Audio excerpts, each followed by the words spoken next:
MFA, and I moved to Florida. And this is one of my first paintings I made in Florida, and it's very Florida. And it's, I mean, it's a painting that, when I moved here, I found the sun and the heat so flattening and so overwhelming, and the architecture so sort of temporary and not permanent. And coming from New England, I was used to, everything made in bricks or wood or, a much different type of everything as far as the landscape goes. And so that's these buildings and the warehouses struck me in the light and the mixture between flat and space, so that you have space, but then it's so bright sometimes that it feels very flat, and you can't even find a gradation across a wall, like you would in a softer, more northern light. So, and I took a lot of photos. I still work a lot with photos, and these early works were quite literal to what the photo was, and I was interested in getting it to be how I thought the photo looked and how it looked when I was there, and how it felt when I was there. So getting the air and getting the atmosphere and getting some sort of photo truth, but also experience truth with them. And I felt also when I made a bunch of these paintings, and it started with this very sunny kind of look, and then I moved towards something that's a little bit more muted, but all the locations were locations that I would find as opposed to go and seek out. So I would find them naturally, like in the course of my day, whatever I was doing, running errands or behind, like this one with the metal thing is behind the Art Center building where I had a studio for a few years. The other one is on a rooftop. The other one is near my in-laws' house in Delray Beach. So I felt like I'm not sure why I did that, but I didn't ever have to seek stuff out. I always found stuff enough on, in my regular routine to find of interest, and then and I would photograph and make lots of photographs, and then work with photographs and make these paintings, which are all oil, I should say, and on wood panels, which I prefer over canvas just because of the resistance and the surface value of it. So the paint, it's more on the surface as opposed to going in without so much prepping and gesso and such like that. So, and then, so I'm going to show you a few more. So these, and now you can see, I'm skipping a few, a lot of stuff in between, but it's sort of similar, so I have a lot here. So here, I'm getting more interested in some more subdued color, a more abstract composition of what based on the picture plane, but still I was interested in the reality, in the architectural reality, and getting some idea of atmosphere and gravity and ground. I didn't want them to float and be totally abstract. I wanted them to have some sense of a base in the same base that I was in, that I was in. So, and like these bottom two, those are the bakehouse. I didn't have a studio there, but I used to have friends over there, and the wall really did have these broken things, maybe not exactly like I'm showing, but there was something to bring me to that point. And I was more interested in a subdued palette and not always the bright colors and that sort of thing. Here's a couple more. I'm very interested in value, like value meaning light and dark, and using value to taking it very seriously as I work, so that I understand my darks and I understand my lights, and I use them in a very sort of on purpose way. And then these are some artists that I've loved since I was young and still do, and that's a hard thing, because sometimes you love an artist and then you don't love them 5 years later because whatever. But these people have lasted the test of time. So we have Vermeer, and I'm showing now because I'm going to look into some interiors and different things. And I think it's important, especially as students, to think about who you truly, even if it might be temporary at the time, like I used to love Wayne Tebow, you know, and I sort of got over that, but I still like him, and I think it's important, and I think it's important to recognize what you truly respond to visually, because it will help you to see where you need to go, and if you're working in that way, or conceptually, or ideally, you know, and to not, you know, and to even, because when you're young, you sort of don't know enough to say, oh, that's not cool, or yeah, I don't like that anymore, that's silly. But I think when you get older, when you know so much, it's hard to remember, oh my gosh, you know, I really did love that one poem, or I really did love, you know, those things, and that will help you find out where you sit for your own work. So I love Vermeer, and Hammershoy and Sheeler, who also was a photographer, Matisse and Stephen Florence, and then more contemporary artists that I'm interested in the past few years. This woman, R.H. Quaitman, and this guy, Clay Ketter. And most of these are paintings except for Clay Ketter. Well, R.H. Quaitman, that's a silk screen, I think, with paint on it. And Clay Ketter, he actually makes that with the building material on a wall. So it's flat, but it's made with the actual door that you probably get to Home Depot. And you know, he constructs it and it's pretty much life size. So they're really beautiful, but at the same time totally physical and material based. So he's an interesting guy. And so this is the interior of my apartment in South Beach when we lived here. And you can see the Hammershoy, I mean, looking through the doors. You know, I really like doors and windows and chairs. I mean, I'm trying to stay away from shoes, but they're a little bit of painting cliches, but you know, you have to sort of do what comes through your gut, I think. And so, you know, I was interested in these different panels of value, you know, the composition, the verticals versus the horizontals, and then the actual feeling of the light and the air of the space. And that, yeah. And then I found these, there was a hotel furniture sale at the old Saxony Hotel in Miami Beach, about 32nd Street. And they were selling everything, all these mattresses, the chairs, the curtains, everything, the pictures on the wall, everything was for sale. So I went up to buy furniture, and it was just an amazing place to go through. And so then I spent the next 3 or 4 days that they were open, taking photographs, and I did a series of work about this space, and it hadn't been touched, I think, since the mid-'80s. So it had this weird sort of dated quality, but then occasionally you'd find like phone books on the bed like this, and I didn't put them there. You know, they were there, and it's just this odd thing. If anyone has any questions along the way, I'd like to say, please ask. This is the outside view from one of the balconies of that same hotel. And then here we have, this is the outside of the hotel as well. But these are sort of where I'm moving more into where I am today.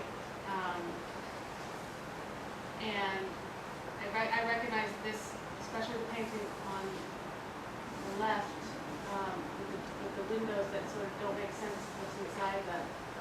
And where I sort of get really more interested in that they are their own little paintings within a painting, and what is the painting. And I'm not sure I was totally conscious of it at the time, but thinking about the pictorial space, the representation, and the object of making a painting, and not as and its self-referentialness, and so not as just a window, but a window within a window, and so, but still sort of, I'm still interested in the ground, I'm still interested in gravity, and I'm still connected to the larger image, but at the same time breaking away and trying to make their own space. And I when I look back on these, I see it much differently now than I think I did then. But it still seemed intuitively okay to me, and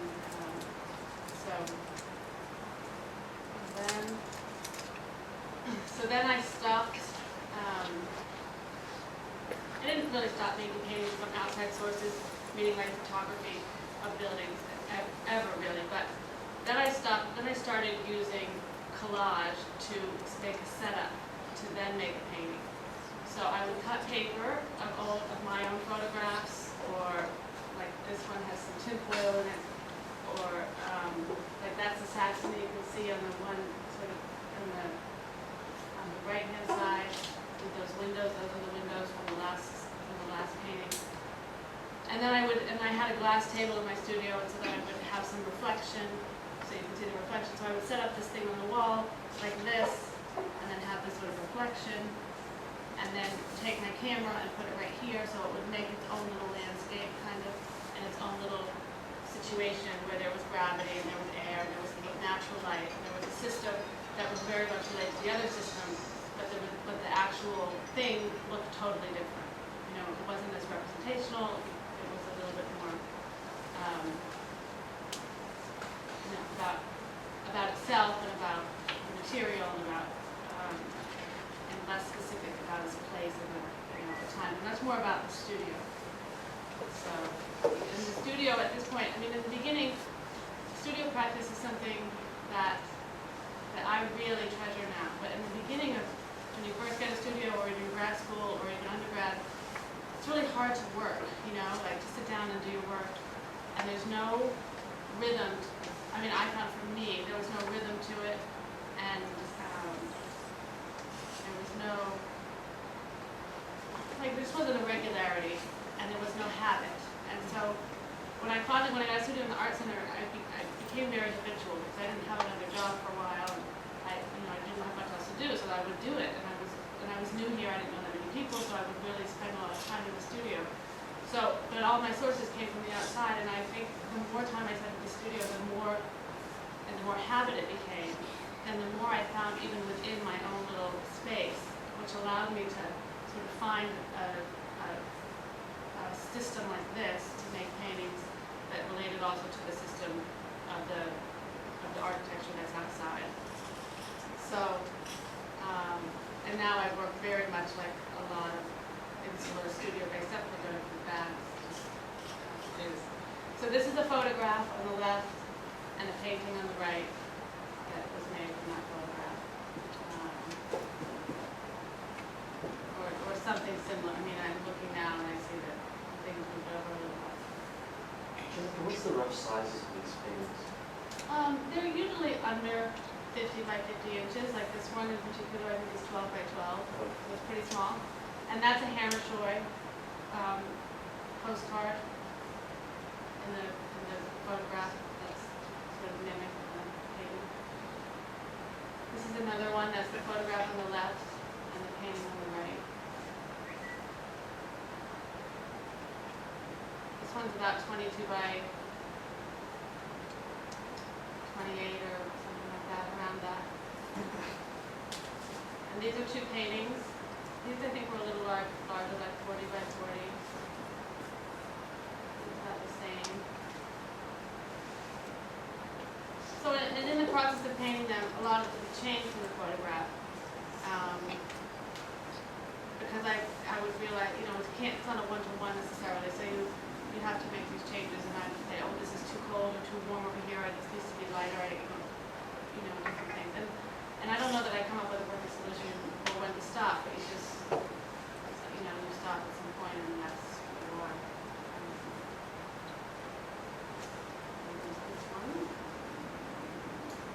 And then after this, I change studios, and I move over to Little Haiti, and the place is called Fountainhead Studios now.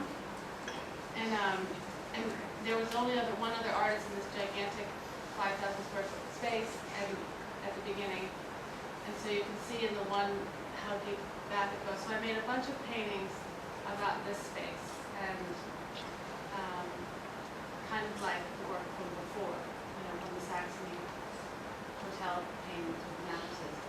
So, but I'm still doing some abstract things in paper cut. I call them cutouts with the collage-based work. So it's a little all over the place. But then I came to some of the paintings that I made from the studio with the actual space. I mean, pretty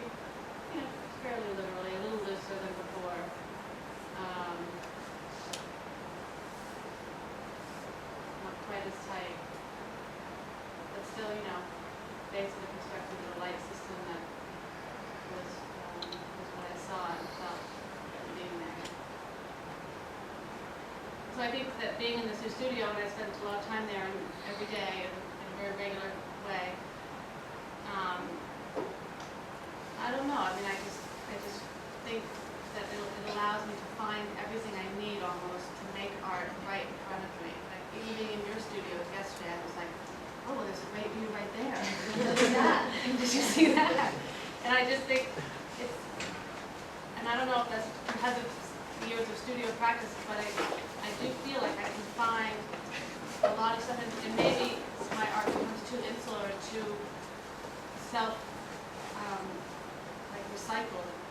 But it's how I mean, it's really how I become, how I work in a way, and to find these things as opposed to chase them down, like to chase down really interesting spaces and then paint them, I feel like might be too much of a, I don't know, my intuition tells me that I wouldn't find what I want. And even in the beginning when I used to sometimes go out and look for things and then say, oh yeah, I think this is really good, and my brother who's an architect would be like, oh, I know this building, and I'd go over. And I would take pictures, but for some reason it just never would really sit. And so it seems like almost like a found object, you know, like when you come on it in your own terms, in your own way, and in a genuine, without any agenda kind of a way, it seemed to work better. So, so now we're moving again to a new path. I'm still in the same space, and so this is a painting I was doing of these spaces within New World School downtown, and they were sort of coming out okay, but not great, and I don't know. But then I turned one of them around, and so the back of the painting is where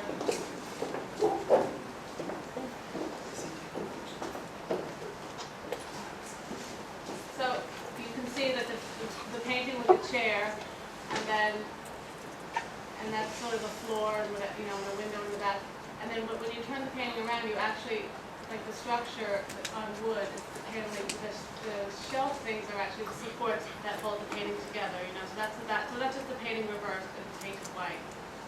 And so then I had that just sort of naturally based on, I had a bunch of these big large panels, and I would put stuff on it, and I sort of was working in these different materials, and I wasn't sure where I was going. It was pretty kind of lost time for me. I wasn't really happy with painting in that same sense, and I didn't really know what to do and how to move forward or whatever. And so then I found this thing, and I would put stuff on it, like stuff from the studio or old pictures, or you know, I don't know. And then I was like, well, maybe and then I would compose it a little bit more. And you know, one time I cut up a painting on the table saw, and that's like a sliver of it.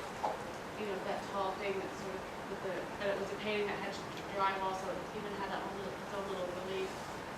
And so then, like in the one on the right, it's sort of a landscape of the floor. That white thing in the back with the triangle was a construction of the back of a painting with drywall like laid into it, almost sculptural, and then the triangle being just trying to represent the shadow. And then I would paint my own shadows within the thing, and you know, and I'm doing a lot of photographing with things next to each other, like the adjacency of a painting next to the shelf, and how did that work? But, you know, I wasn't really sure. I'm just sort of playing, and so you know, here's this thing, and like a lot of those shadows are painted in. Like these are painted in shadows. That's a real shadow, you know. So sort of play with that idea of light, and sort of in a trompe-l'oeil idea, but not really trying to fake you out, but just trying to almost like pay homage to these shadows and to these sort of subtleties that maybe no one would else pay attention to, but not make them scream out either, still keeping them as they should be, as a support system for the actual thing that it is. So, you know, and playing, and also the thing on the right, like playing with different forms, and I would, you know, that type thing, I painted that shadow, I painted it from light to dark as it goes around. So not only does it have its own shadow, but then it has, on top of it, it has the painted shadow, and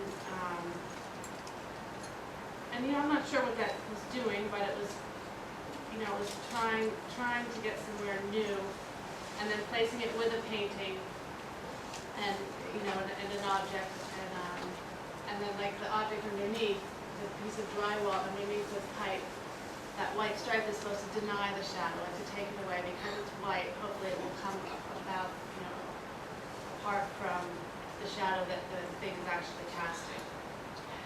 So it's a little, I mean, it's a little confusing. It's a little confusing to me even, but there you are. So then here's some, that's another form I would make. And I would make these constructions of drywall that are white based on photographs of buildings and interiors. So there's some, like I would use the composition or something from another source.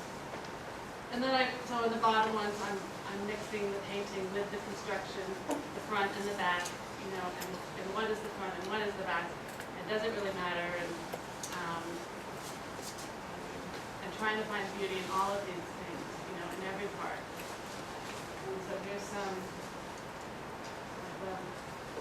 on my table. And using photocopies, you know, there's some photocopy that I always work with photocopies. This is a piece that was in the show at George.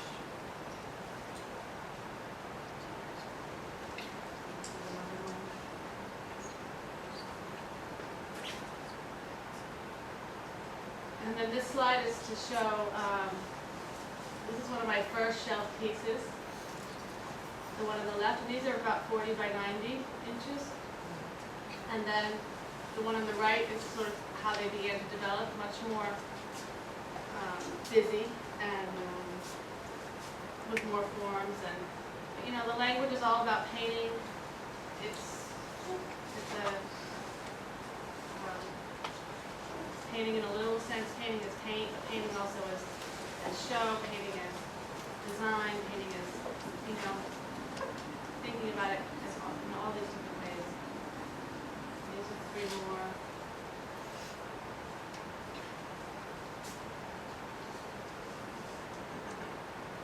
And then when I would show these shelf pieces, I would make a diagram that I would draw, and then each time, I would draw a little arrow and say what each piece in the larger shelf piece was and why it was there, kind of.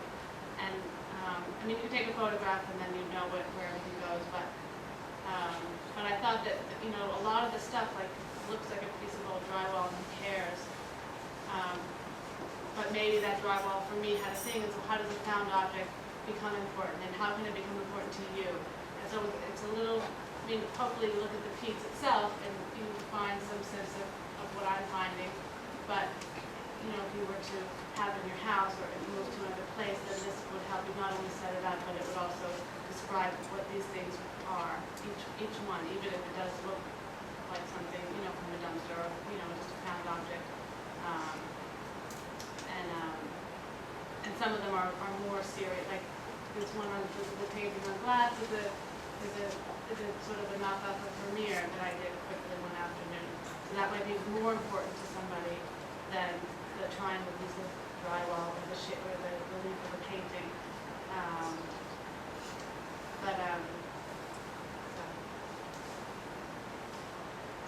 And so now we're moving again into, so the shelf pieces really allowed me to bring up still life, which is something I've always loved, like Morandi, and that was an artist I probably should have had out there actually. And because they were on the shelf, these objects became, as I zoomed in and thought about them more and set up them more, they became these little still lifes with their own natural life, but the objects themselves were quite undescribable or abstract. So that was it. I liked that aspect of things. So this is some pictures of drywall, of photocopies of the photos, then charcoal, and then sometimes rephotographed. So I'm working in a much more multi-layered way now. So this is a photograph at the top. That's a photocopy worked with some charcoal on top of it, and then that's the image at the end, which actually is printed on aluminum, like a photography way, and then painted on again after that, because I thought that, so I was getting a little tired of all the paint and the painting, and I wanted some of that aspect of photocopy and some of the aspect of photography, of realism, you know, like the actual dovetail on the first photograph. I wanted that to feel like real wood, like a photograph, and I wanted, you know, but then so we got these things printed with this guy, but then they were too slick, and they were too, it just didn't feel right, and so then I went on top and I would paint again. But there was still, you could still see through, you know, a lot of photocopy, like on the strap that goes up. I mean, that's really, I didn't paint that. That's from the photograph originally. And also in between these different layers, I would use Photoshop a bit to modify and color correct and do different things. So I'm using the computer and the camera quite a bit in these. Here's another one that sort of leads you step by step through how it goes.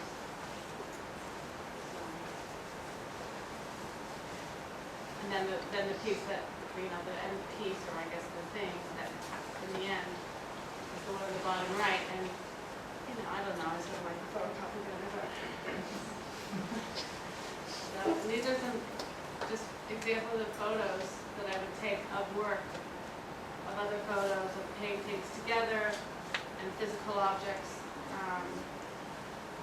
that become the new source, that can become, and they actually become their own thing. So here's some other ones.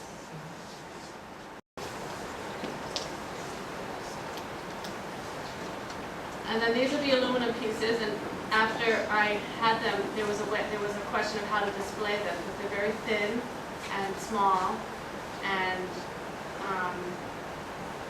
I had this idea of displaying them, like actually propping them up on some of the objects that might be in them, or different objects like the objects in them.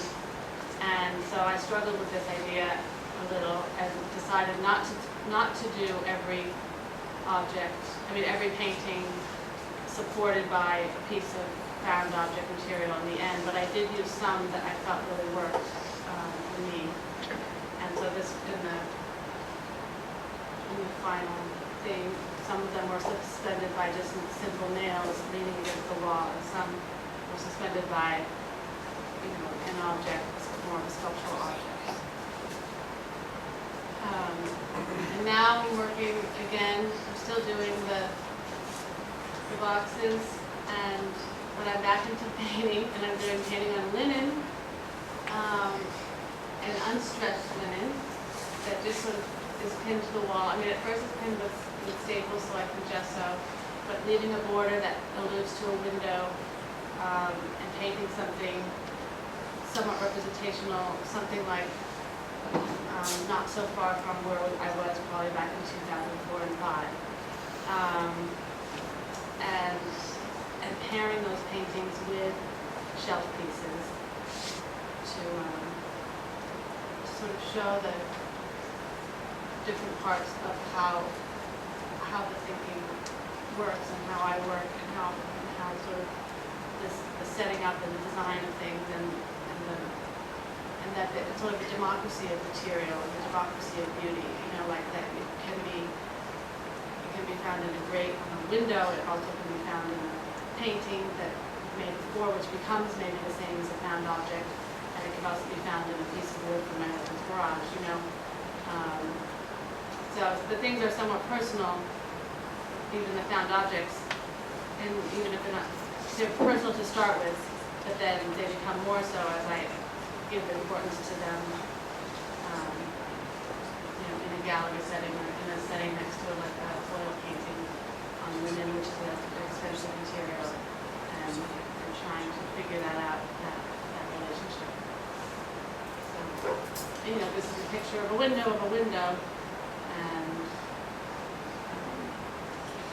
sort of another window.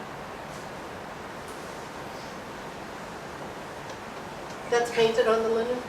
It's painted on linen, yeah.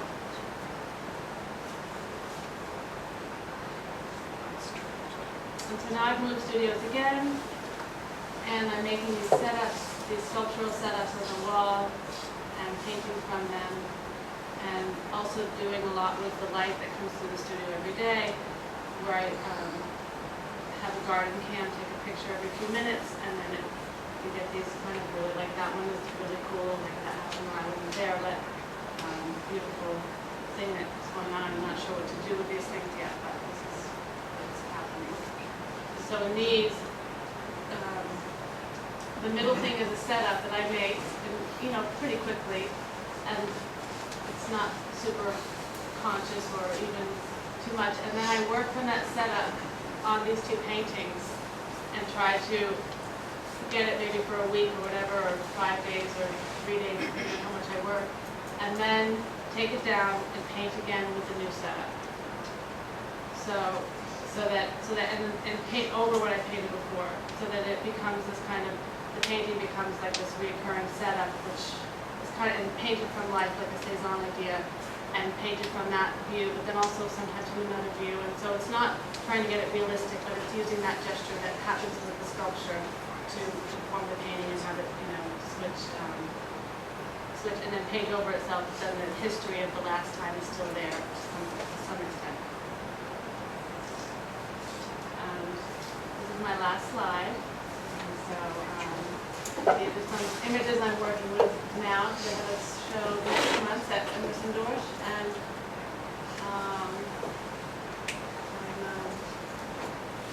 I'm not going to show you what I'm doing for it right now, but this is a hint. So, and it's using the still life, but more in the landscape way, and I'm painting. So, any questions? It sounded like you sort of left painting sort of a little bit while we were doing the photos and photocopies and all that. Well, I always made photocopies all through to help me see value, and then I just, and then I had to leave painting a little bit because it just, for some reason, the photocopies are so much more beautiful to me, and then I just took a break from actual painting, and because paint is so heavy with history and with material, and to find every translation through that material was, I had for like 1 year, I just didn't really paint, so I did this collage and a lot of drywall stuff. You couldn't stay over that long. Not really, I didn't. I didn't. I was like, why did I think that? Sorry. I thought it was really interesting when you talked about Vermeer being an influence for you, and then more so when you talked about using Photoshop and Xerox and various technologies to work with your photographs, and the way sort of, I guess, he's always spoken about using available technologies like the camera obscura. Is that a conscious connection for you? I mean, when I learned that Vermeer used the camera obscura, I guess initially I felt like, oh, he didn't draw that. But as you work as an artist, I think you should use every tool available to you. To me, saying don't use Photoshop or don't use CAD, or what I mean, or don't use these things, it's just like a pencil or a ruler, I use rulers all the time, and I love rulers. I think you use whatever is comfortable to help you get what you believe is the place you need to be. So, I like that about him, that he did use that, and I do that too. I think a camera's a great tool to work forward and to understand it. You do sometimes things can look too camera-ish, but as long as you're aware and self-criticizing, I think you can find a justification or work around that.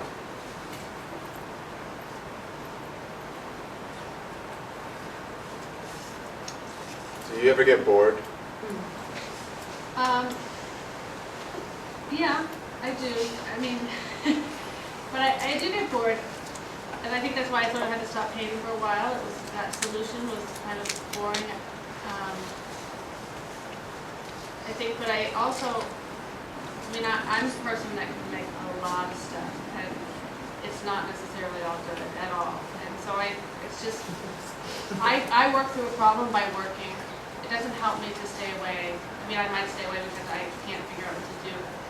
by working through something, it might, maybe there'll be some glimmer after a few days of just sort of working, like say, I'm just gonna paint this thing, you know, or something might happen, and then, like, I'm not a huge conceptual artist where I think of an idea and then I execute it. It's much more, I work and then I got an idea about painting over painting, about an object and a found object or not found object is a painting.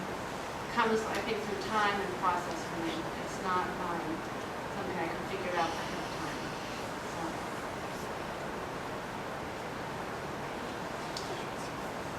With the doors and the windows and the spaces, is it specifically about the form, or is it also about the metaphors associated with them? I mean, the metaphors are very poetic, and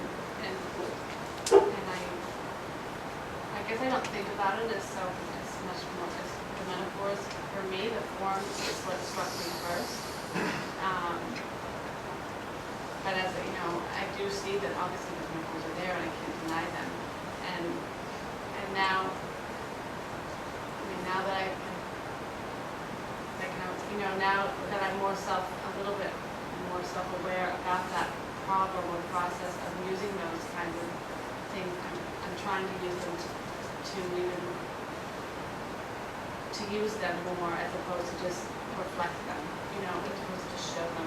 So to use them like in the show that with the canvas, like to really frame it, to say, you know, and to say that this is the light and this is the thing, and not in a religious or whatever sense, but in a sense that a painting can be an object and it can be a window, and I think it can be both, and I don't see why, like how, like especially in today's kind of vernacular and language about painting and abstraction and painting as a medium, there's very much, it seems to me, a trend towards painting as an object, which I think is interesting and very relevant, but I also think painting is still has its ends, you know, when you put a painting something on the wall, it still has its four sides or rather, it still has its edges, and what happens within it is also a very important thing as far as a component of that object. And so to pay attention to both of those things and that tension between them, I think, is where I really like the door and the window idea. And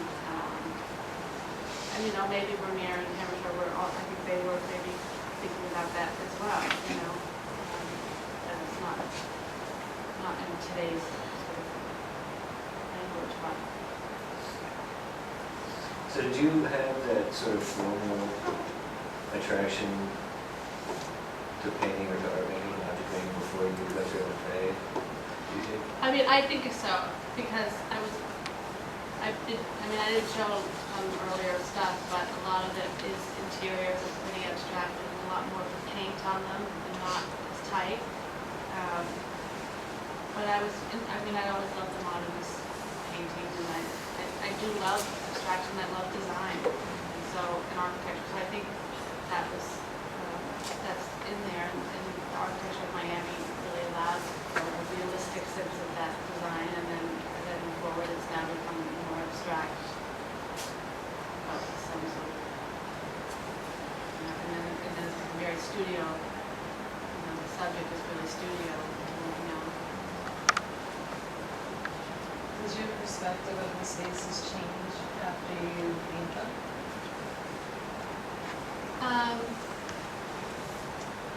I don't know. I mean, I think it changes over time, like your perspective and your sort of comfort level, and what you find interesting in the beginning is changes, and what you find interesting in the end. Kind of like when you listen to a song, you know, you might love it and it gets old, or those kind of things, like what you find the most visually exciting might change. But I mean, I just always can find something in the space, even though it's been a couple of years. It's not that big.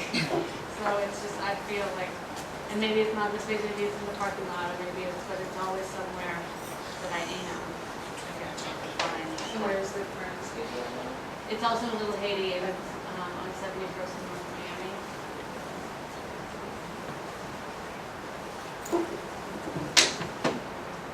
think it's really interesting in the context of, a lot of graduate students here looking at this work and kind of in this short amount of time trying to figure out what it is that they're doing, what they're all about, having answers to things. And I think your practice as a whole is it's really refreshing and healthy in that you know what you're doing, but you're also very comfortable with not knowing and allowing that working process to help you kind of see things as you're going along. I mean, think that's exciting. I don't think I was always that comfortable, and I think, like, you probably know this as a teacher, but I used to teach at New York High School. You get kids that are like, look at how awesome I am.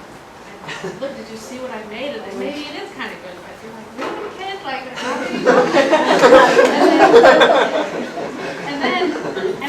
maybe I used to feel a little bit more like that at that age or when I was younger, but I feel like it's the older you get, the more you're sort of like, well, there is no answer, and this is all sort of crazy, and it really isn't, you really question yourself more than maybe you should. I don't, it's not good press to question yourself in front of other people, but it is difficult, at least for me, that I feel like the more I know, or the more I do it, the harder it is in a way. But not harder in a it's just that there is no answer, and the more that you want one, the less you're going to find it almost. The more that you strive for that is what makes it worse. So don't bother. but I do think working is super important. I mean that's how I've found that everyone works their own way, but I found that just working is that I find little things, and I sort of think they're like nuggets. They're not like a whole answer. And when you have a show, then you have to sort of have an answer, and you sort of do for a little bit, and it's okay. But then it's over, and you can't do the same thing. I mean, you can, I guess. Chuck Close does, and people do, but it just depends on how you work.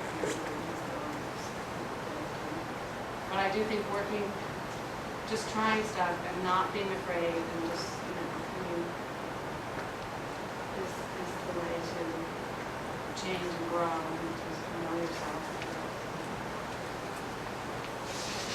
That seems very related to in the very beginning when you were talking about not wanting to kind of go out and specifically try and find these situations, but allow them to come to you. Yeah. And that things are very controlled in a certain way, but wanting those things to speak on their own terms seems consistently important, even when you're controlling everyone. It's like you do something, and then you allow whatever's happening to kind of speak back to you on its terms, and it's not kind of for its own sake. Well, I do think, I'm really interested in beauty, and beauty is a really hard word. But I really think that it is in there, it's like, it's so cheesy to say, but like it's in everything in a way, and it's not that you even have to. That's maybe why I got a little tired of painting, because when you put paint on a canvas, there's immediate association with beauty and painting and history and all of this stuff that's very latent, and it's maybe not wanting it to put that paint on that situation or that object or that whatever thing it is I was painting about, and that might actually make it worse and make it not burn. And so to let it speak for itself, and to let a photograph be, or an object be, or and let them all it's all sort of the same. And kind of like a Buddha. I'm not religious in any sense really, but kind of just a equality of existence,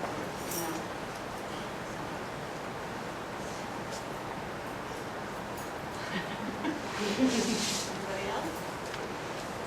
You mentioned like beauty and also modernist art as concepts or ideas that you were interested in. I was just curious about whether or not text, language, writing, philosophy around aesthetics, philosophy around modernism is something that impacts your work or is part of your process at all. The modernist aesthetic, I would say, is a big part of me, and the idea of arranging a picture plane, and I definitely think about those kinds of that stuff that goes on within that.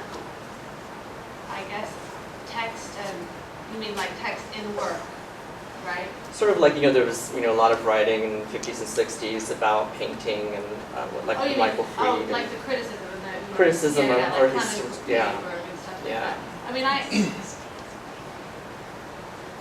I think it was too boxed in at that time, like it was too much boxed in. But I do think that and a lot of that work, which might have seemed, which seems kind of designed today or kind of orchestrated, I think it only seems that way because we've looked at it so many times, the repetition, and design is now using those things to make its own, to make a new thing. And so I think at that time, though, it wouldn't have been seen as much of it as so composed or so thought of, but we can't help but have that design in the back of our brain, and it can't help but leak in a little, at least for me, especially because I loved looking at those paintings. I love those big, Franz Klein paintings and Joseph Albers with his color stuff, I mean, I guess I'm not sure about all the criticism about it, and the minimalist and Donald Judd. Like, I love Donald Judd's writings, but I think that there was too many answers trying to be found and solutions to what was happening. And I think now in this day, we're sort of at a place where we accept that there aren't right ways, and there isn't really like an answer. But all of that stuff, especially in painting, all that modernist painting, all those things that they did, it can't help but creep into at least, a little bit, depending on how much you looked at it and read it. I love Rauschenberg, and I see a lot of Rauschenberg, and when I'm, maybe not visually, but when I'm thinking, I think about his compositions and his collages, and how he mixes an ad with a piece of paint and then with a piece of cloth, and how that gels somehow, and it's very compositional. I say that now, but I don't know if he was thinking, oh, I'm going to have a lot of stuff here and then nothing here, and that'll be a good tension, I don't know that. So it might have just been how he made it, and then that became a composition because he made it,